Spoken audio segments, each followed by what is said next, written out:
The REGAL Pro app consists of 3 pages, the first of which is the Activate page, shown here, followed by the Configure page, shown here, and by the Clock Operations page, shown here. We'll start with the Activate page. The Activate page has 4 buttons to control the Pro's 2 outlets.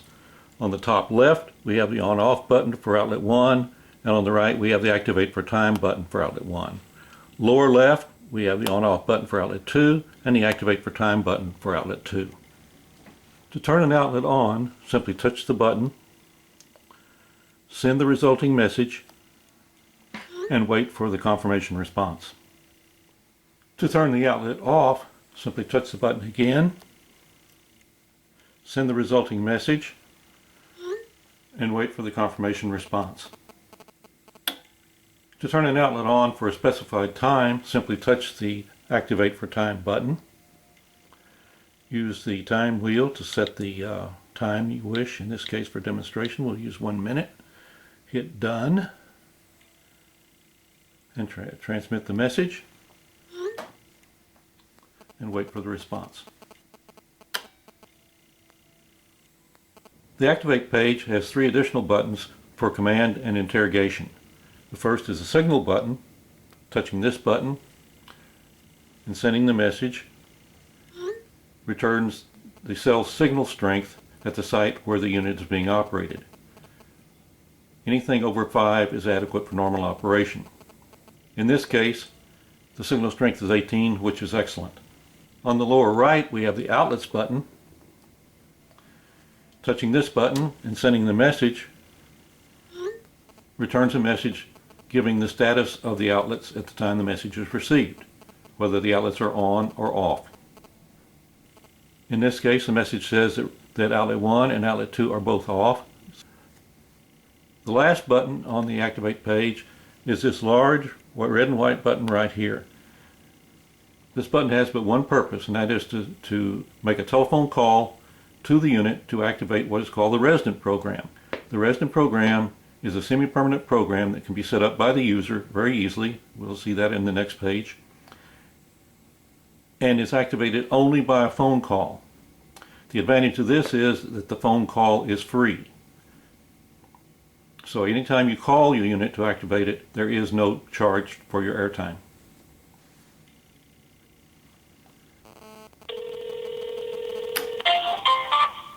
The wireless customer you are calling is not available. Please try again later. The unit never actually answers the call, so you do get a message similar to the one you just heard, even though the unit has activated. The Configure page has a number of configuration and interrogation possibilities. First, you have the phone number of the unit that the app is communicating with. You must set up a contact with your Pro's phone number in your contacts list of your phone, and then touch the information button right here to register that number in the box. Next, you have the password window. You have to register the password with the app in order for it to work. To do this, you simply touch the box, and then you enter the numerical password that you want. In this case, we will get rid of the original password and re-enter the default password of 123456. Hit Done. Now the password is registered.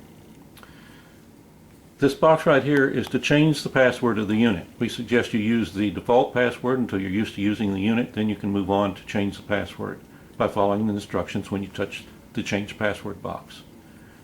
These 3 set buttons here are all to set the times for the resident program we spoke of earlier. You can set outlet 1 for any time you want up to 18 hours. You can set a delay between outlet 1 and outlet 2 of up to 18 hours. And you can set outlet 2 to run for up to 18 hours. To make a setting, you just simply touch the box. I'll set it to 1 minute. Hit Done. Send the message and wait for the confirmation. The confirmation confirms that the time is set to 60 seconds or 1 minute. All times returned by the Pro are in seconds, not in minutes. If you've forgotten what you set your resident program for, you can send a query current program interrogation, send the message, and wait for the response. The confirmation says that outlet 1 is set for 1 hour, outlet 2 is set for 1 minute, and the delay between outlet 1 and outlet 2 is 2 minutes or 120 seconds. The third page on the Pro app is the clock operations page. This is a powerful new feature for FST products. This allows you to operate the unit by time settings. The first thing you have to do is to set the time. You touch the Set Time button, and it returns the current time that your phone is set for, which is usually the correct time. If you want to change it, you can simply use the wheel to change the time. After you've selected the time, or if you want to use the correct time, you simply hit Done, send the message,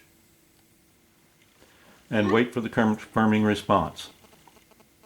The time response reads backwards. On the far left you have 00, in the middle you have 38, which is minutes, and on the right you have 14, which is the 24-hour time for 2 o'clock.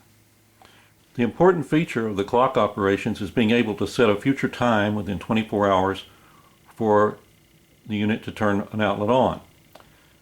You do this by setting the start time. It comes up with the correct time. We'll set it. We've set the time for the turn on time for 3 o'clock in the afternoon. Hit Done. Then we have to set the duration. Let's say we want it on for 1 hour. And again, you hit Done. Now hit the Set Time and Duration button. That creates a message that must be sent. And wait for the confirmation. The return code shows that the unit will turn on at 3 o'clock p.m. and run for 1 hour. However, it has not yet been activated. In order to make sure that it turns on, you must hit the Activate button, which creates another message. Send the message and wait for the confirmation. This confirms that it is activated and will turn on at 3 o'clock. The clock activation is good for one time only. It does not carry over to the next day. So once this activation takes place, it will be discarded. At the bottom of the page, you have a cancel activation, which allows you to send a message to stop an activation that you may have already authorized but do not want it to go through. Just send the message and it will cancel it.